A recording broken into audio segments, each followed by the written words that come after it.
باب نمبر 3 باب قول الله عز وجل وَلَقَدْ أَرْسَلْنَا نُوحًا إِلَى قَوْمِهِ. اللہ عز و جل کا فرمان، اور بلا شبہ یقیناً ہم نے نوح کو اس کی قوم کی طرف بھیجا. سورہ ہود آیت نمبر 25. قال ابن عباس بادئ الرأي ما ظهر لنا أقلعي أمسكي وفار التنور نبع الماء. عبداللہ بن عباس رضی اللہ عنہما نے کہا بادی الرأی سورہ ہود آیت نمبر 27 جو ہمارے دیکھنے میں ظاہر ہے. اقلعی سورہ ہود آیت نمبر 44 تھم جا رک جا. وفار التنور سورہ ہود آیت نمبر 40 پانی پھوٹ پڑا. وقال عكرمة وجه الأرض. اور عکرمہ نے کہا تنور سے مراد ہے زمین کی سطح. وقال مجاہد الجودی جبل بالجزیرہ دأب مثل حال. اور مجاہد نے کہا الجودیج سورہ ہود آیت نمبر 44 یہ الجزیرہ میں ایک پہاڑ ہے. دأب سورہ غافر آیت نمبر 31 حال.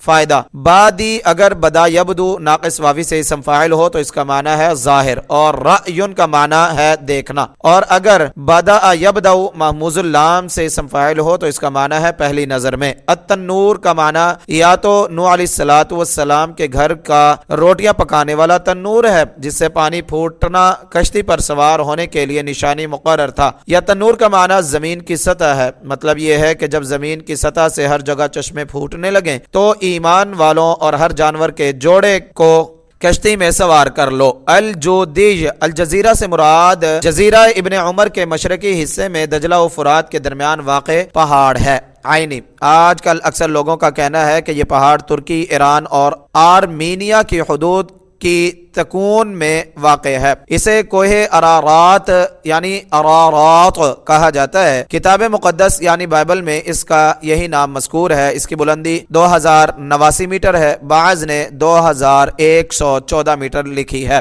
آثار قدیمہ کی تلاش والوں کے کہنے کے مطابق انہیں اس پہاڑ کے اوپر کشتی کے آثار ملے ہیں. باب قول اللہ تعالی انا ارسلنا نوحا الى قومه أن أنذر قومك من قبل أن يأتيهم عذاب أليم إلى آخر السورة. باب اللہ تعالیٰ کا فرمان، بے شک ہم نے نوح کو اس کی قوم کی طرف بھیجا کہ اپنی قوم کو ڈرا اس سے پہلے کہ ان پر ایک دردناک عذاب آ جائے. سورت کے آخر تک. سورہ نوح آیت نمبر 1. واتل عليهم نبأ نوح إذ قال لقومه يا قوم إن كان كبر عليكم مقامي وتذكيري بآيات الله إلى قوله من المسلمين.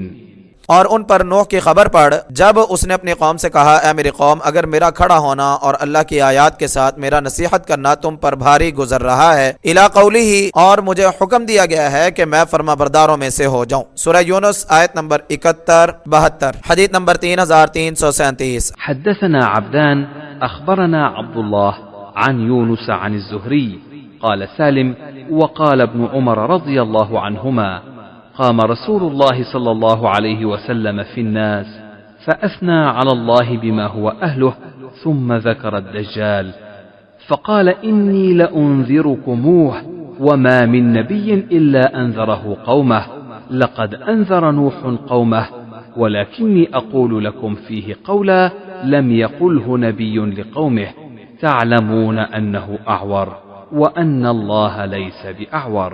عبداللہ بن عمر رضی اللہ عنہما نے کہا رسول اللہ صلی اللہ علیہ وسلم لوگوں میں کھڑے ہوئے اور آپ نے اللہ کی ثنا کی جس کا وہ حقدار ہے. پھر آپ نے دجال کا ذکر کیا اور فرمایا میں تمہیں اس سے ڈرا رہا ہوں، اور ہر نبی نے اپنی قوم کو اس سے ڈرایا، اور بلا شبہ نوح نے اس سے اپنی قوم کو ڈرایا، لیکن میں تمہیں اس کے بارے میں ایک بات بتاتا ہوں جو کسی نبی نے اپنی قوم کو نہیں بتائی. جان لو کہ وہ کانا ہے اور اللہ کانا نہیں ہے. حدیث نمبر 3338. حدثنا ابو نعیم حدثنا شيبان عن يحيى عن أبي سلمة سمعت أبا هريرة رضي الله عنه قال قال رسول الله صلى الله عليه وسلم ألا أحدثكم حديثا عن الدجال ما حدث به نبي قومه إنه أعور وإنه يجيء معه بمثال الجنة والنار فالتي يقول إنها الجنة هي النار وإني أنذركم كما أنذر به نوح قومه. ابو ہریرہ رضی اللہ تعالیٰ عنہ سے روایت ہے کہ رسول اللہ صلی اللہ علیہ وسلم نے فرمایا، کیا میں تمہیں دجال کے متعلق وہ بات نہ بتاؤں جو کسی نبی نے اپنی قوم کو نہیں بتائی؟ وہ کانا ہے اور وہ اپنے ساتھ جنت اور آگ کی شبیہ لائے گا، تو جسے وہ جنت کہے گا وہ آگ ہوگی، اور میں تمہیں اس سے اسی طرح ڈرا رہا ہوں جیسے نوح علیہ السلام نے اپنی قوم کو اس سے ڈرایا تھا۔ فائدہ: دجال دجل سے مبالغے کا صیغہ ہے، بہت بڑا دھوکے باز۔ کتاب احادیث الانبیاء میں سب سے پہلے آدم علیہ السلام کا ذکر گزرا ہے، اس کے بعد اس باب میں نوح علیہ السلام کا ذکر ہے، کیونکہ زمین والوں کی طرف وہ پہلے رسول ہیں۔ ان تمام احادیث میں کسی نہ کسی طرح نوح علیہ السلام کا ذکر ہے، اور یہی باب کے ساتھ مناسبت کے لیے کافی ہے۔ دجال کی تفصیل کتاب الفتن حدیث نمبر 7123 میں آئے گی انشاءاللہ تعالی۔ حديث نمبر 3339 حدثنا موسى بن إسماعيل حدثنا عبد الواحد بن زياد حدثنا الأعمش عن أبي صالح عن أبي سعيد قال قال رسول الله صلى الله عليه وسلم يجيء نوح وأمته فيقول الله تعالى هل بلغت؟ فيقول نعم أي رب، فيقول لأمته هل بلغكم؟ فيقولون لا، ما جاءنا من نبي. فيقول لنوح من يشهد لك؟ فيقول محمد صلى الله عليه وسلم وأمته، فنشهد أنه قد بلغ، وهو قوله جل ذكره وكذلك جعلناكم أمة وسطا لتكونوا شهداء على الناس، والوسط العدل۔ ابو سعید خدری رضی اللہ تعالیٰ عنہ سے روایت ہے کہ رسول اللہ صلی اللہ علیہ وسلم نے فرمایا، نوح اور ان کی امت آئیں گے، اللہ تعالیٰ فرمائے گا کیا تو نے پیغام پہنچا دیا؟ وہ کہیں گے جی ہاں یا رب۔ پھر وہ ان کی امت سے فرمائے گا کیا اس نے تمہیں پیغام پہنچایا؟ وہ کہیں گے نہیں، ہمارے پاس کوئی نبی نہیں آیا۔ وہ نوح سے فرمائے گا تمہاری شہادت کون دے گا؟ وہ کہیں گے محمد صلی اللہ علیہ وسلم اور ان کی امت۔ پھر ہم شہادت دیں گے کہ انہوں نے پیغام پہنچا دیا، اور یہی اللہ جل ذکرہ کا فرمان ہے، اور اسی طرح ہم نے تمہیں سب سے بہتر امت بنایا تاکہ تم لوگوں پر شہادت دینے والے بنو۔ سورہ بقرہ آیت نمبر 143۔ وسطہ کا معنی عدل ہے۔ فائدہ: یہ حدیث بھی اس باب میں نوح علیہ السلام کے ذکر کی مناسبت سے لائی گئی ہے۔ عدل کا معنی ثقہ اور قابل اعتماد بھی ہے، اعتقاد و اخلاق اور اعمال میں معتدل اور پہلی امتوں کی افراط و تفریط سے پاک بھی۔ نہ یہاں یہود کی سختی ہے نہ نصارہ کی نرمی۔ کبیر طبری۔ اس کی شرح تفسیر سورہ بقرہ حدیث نمبر 4487 میں آئے گی، اور نوح علیہ السلام کی قوم کی بت پرستی کا سبب تفسیر سورہ نوح حدیث نمبر 4920 میں آئے گا انشاءاللہ تعالى۔ حديث نمبر 3340 حدثني إسحاق بن نصر حدثنا محمد بن عبيد حدثنا أبو حيان عن أبي زرعة عن أبي هريرة رضي الله عنه قال كنا مع النبي صلى الله عليه وسلم في دعوة فرفع إليه ذراع وكانت تعجبه فنهس منها نهسة وقال أنا سيد القوم يوم القيامة، هل تدرون بمن يجمع الله الأولين والآخرين في صعيد واحد؟ فيبصرهم الناظر ويسمعهم الداعي وتدنو منهم الشمس، فيقول بعض الناس ألا ترون إلى ما أنتم فيه إلى ما بلغكم؟ ألا تنظرون إلى من يشفع لكم إلى ربكم؟ فيقول بعض الناس أبوكم آدم، فيأتونه فيقولون يا آدم أنت أبو البشر، خلقك الله بيده ونفخ فيك من روحه وأمر الملائكة فسجدوا لك وأسكنك الجنة، ألا تشفع لنا إلى ربك؟ ألا ترى ما نحن فيه وما بلغنا؟ فيقول ربي غضب غضبا لم يغضب قبله مثله ولا يغضب بعده مثله، ونهاني عن الشجرة فعصيته، نفسي نفسي، اذهبوا إلى غيري، اذهبوا إلى نوح. فيأتون نوحا فيقولون يا نوح أنت أول الرسل إلى أهل الأرض، وسماك الله عبدا شكورا، أما ترى إلى ما نحن فيه؟ ألا ترى إلى ما بلغنا؟ ألا تشفع لنا إلى ربك؟ فيقول ربي غضب اليوم غضبا لم يغضب قبله مثله ولا يغضب بعده مثله، نفسي نفسي. ائتوا النبي صلى الله عليه وسلم فيأتوني فأسجد تحت العرش، فيقال يا محمد ارفع رأسك، واشفع تشفع وسل تعطى. قال محمد بن عبيد: لا أحفظ سائره. ابو ہریرہ رضی اللہ تعالیٰ عنہ سے روایت ہے کہ ہم ایک دعوت میں نبی صلی اللہ علیہ وسلم کے ہمراہ تھے. آپ کو یعنی بکرے کی دستی پیش کی گئی اور وہ آپ کو پسند تھی. آپ نے اس میں سے دانتوں سے نوچ کر کچھ کھایا اور فرمایا: میں قیامت کے دن لوگوں کا سردار ہوں گا. کیا تم جانتے ہو کس وجہ سے؟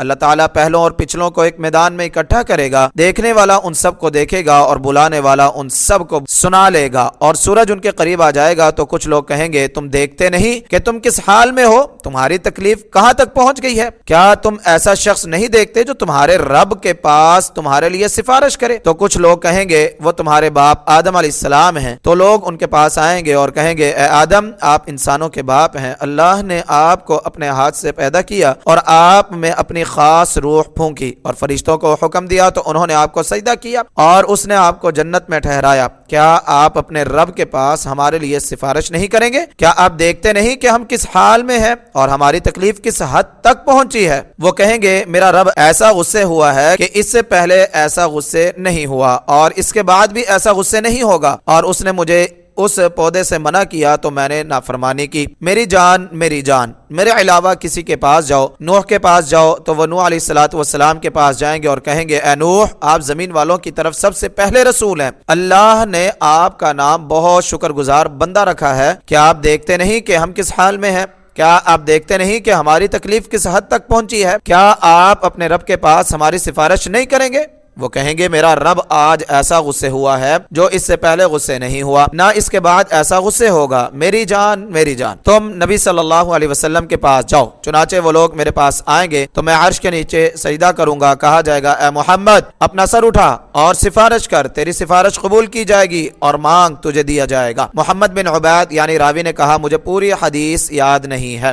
فوائد: نمبر 1، آپ صلی اللہ علیہ وسلم کو دستی پیش کی گئی. یہ بکرے کی دستی تھی جیسا کہ حدیث نمبر 6565 میں آ رہا ہے. ذراع کا معنی اگلی ٹانگ ہے، جسے ہاتھ کے قائم مقام ہونے کی وجہ سے دستی کہا جاتا ہے. آپ صلی اللہ علیہ وسلم کو بکرے کے بازو کا گوشت اس لیے پسند تھا کہ وہ جلدی گل جاتا ہے. اس میں صوف یعنی ریشہ کم ہوتا ہے اور وہ بہت نرم اور لذیذ ہوتا ہے. نمبر 2، میں قیامت کے دن لوگوں کا سردار ہوں گا. اگرچہ آپ صلی اللہ علیہ وسلم دنیا میں بھی لوگوں کے سردار تھے، مگر آپ کی سرداری کا مکمل اظہار قیامت کے دن ہوگا، جب آدم علیہ السلام سے لے کر بعد کے تمام انبیاء علیہم السلام آپ کے جھنڈے لواء الحمد کے نیچے ہوں گے اور آپ کو سب سے اونچی جگہ مقام محمود پر فائز کیا جائے گا. نمبر 3، قال هل تدرون بمن؟ فتح الباری اور عینی والے صحیح بخاری کے نسخوں میں قال هل تدرون بمن ہی ہے. میرے پاس موجود اردو شرح والے نسخوں میں بھی بمن ہی ہے اور سب نے اس کا ترجمہ کیا ہے: کیا تم جانتے ہو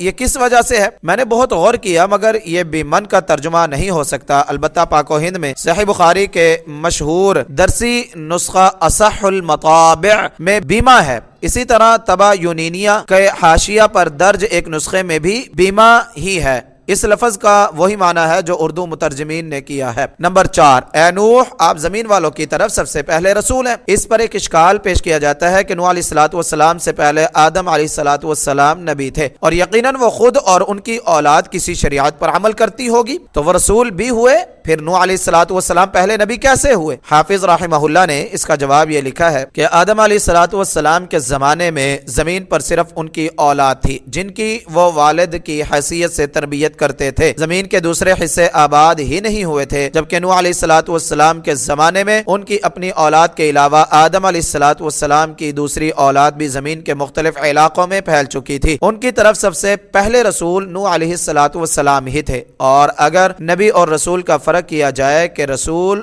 وہ نبی ہے جسے کتاب دی گئی ہو، تو زمین والوں کی طرف نوح علیہ السلام کے پہلے رسول ہونے میں کوئی اشکال پیدا نہیں ہوتا. نمبر 5، اور اللہ نے آپ کا نام بہت شکر گزار بندہ رکھا ہے. اس سے مراد اللہ تعالیٰ کا یہ فرمان ہے: ذریۃ من حملنا مع نوح انہ کان عبدا شکورا. اے ان لوگوں کی اولاد جنہیں ہم نے نوح کے ساتھ سوار کیا، بے شک وہ بہت شکر گزار بندہ تھا۔ سورہ بنی اسرائیل آیت نمبر 3۔ نمبر 6، دوسری صحیح احادیث میں قیامت کے دن لوگوں کے سفارش کے لیے نوح علیہ السلام کے بعد ابراہیم، پھر موسیٰ، پھر عیسیٰ علیہ السلام اور پھر نبی کریم صلی اللہ علیہ وسلم کے پاس جانے کا ذکر ہے۔ معلوم ہوا کہ اس روایت میں اختصار کیا گیا ہے۔ حدیث نمبر 3341۔ حدثنا نصر بن علي بن نصر أخبرنا أبو أحمد عن سفيان عن أبي إسحاق عن الأسود بن يزيد عن عبد الله رضي الله عنه أن رسول الله صلى الله عليه وسلم قرأ فهل من مدكر مثل قراءة العامة۔ عبداللہ بن مسعود رضی اللہ تعالیٰ عنہ سے روایت ہے کہ رسول اللہ صلی اللہ علیہ وسلم نے یوں پڑھا، فَهَلْ مِن مُدَّكِرٍ، سورہ قمر آیت نمبر 15، جیسے عام لوگ پڑھتے ہیں۔ فائدہ، نوح علیہ السلام کی کشتی کے متعلق فرمایا، وَلَقَدْ تَرَكْنَاهَا آيَةً فَهَلْ مِن مُدَّكِرٍ، اور بلا شبہ یقیناً ہم نے اسے ایک نشانی بنا کر چھوڑا، تو کیا ہے کوئی نصیحت حاصل کرنے والا؟ سورہ قمر آیت نمبر 15۔ اس میں لفظ مدکر ادغام کے ساتھ پڑھا گیا ہے، یہ مشہور قراءت ہے۔ اسے ادغام اور ذال کے ساتھ بھی پڑھا گیا ہے، وہ شاذ قراءت ہے۔ عبداللہ بن مسعود رضی اللہ تعالیٰ عنہ نے کہا، رسول اللہ صلی اللہ علیہ وسلم نے اسے ادغام اور دال کے ساتھ پڑھا اور یہی قراءت لوگوں میں عام ہے۔